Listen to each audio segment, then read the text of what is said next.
এবার প্রবাসীদের জন্য সুখবর দিল মালয়েশিয়া। প্রবাসীদের দীর্ঘ প্রতীক্ষার অবসান ঘটিয়ে মালয়েশিয়ায় উদ্বোধন করা হয়েছে ই পাসপোর্ট সেবা। এতে গভীর সন্তোষ প্রকাশ করেন মালয়েশিয়ার প্রবাসী বাংলাদেশিরা। বৃহস্পতিবার স্থানীয় সময় সকাল 10:30টায় রাজধানী কুয়ালালামপুরের সাউথগেট কমার্শিয়াল সেন্টারে ই পাসপোর্টের কার্যক্রম উদ্বোধন করেন স্বরাষ্ট্র মন্ত্রণালয়ের সুরক্ষা সেবা বিভাগের সচিব মোহাম্মদ আবদুল্লাহ আল মাসুদ চৌধুরী।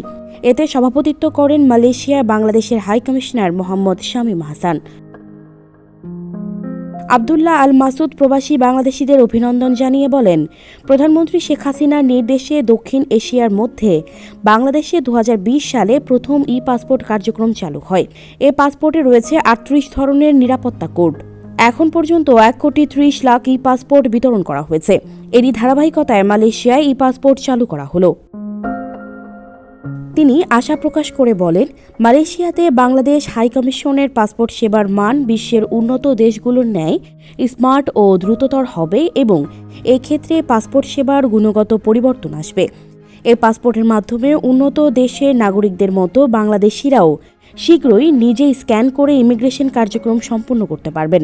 এতে বাংলাদেশের পাসপোর্টের মর্যাদা আরও বৃদ্ধি পাবে এবং বাংলাদেশ স্মার্ট বাংলাদেশ হওয়ার পথে আরও এক ধাপ এগিয়ে যাবে বলে আশাবাদ ব্যক্ত করেন।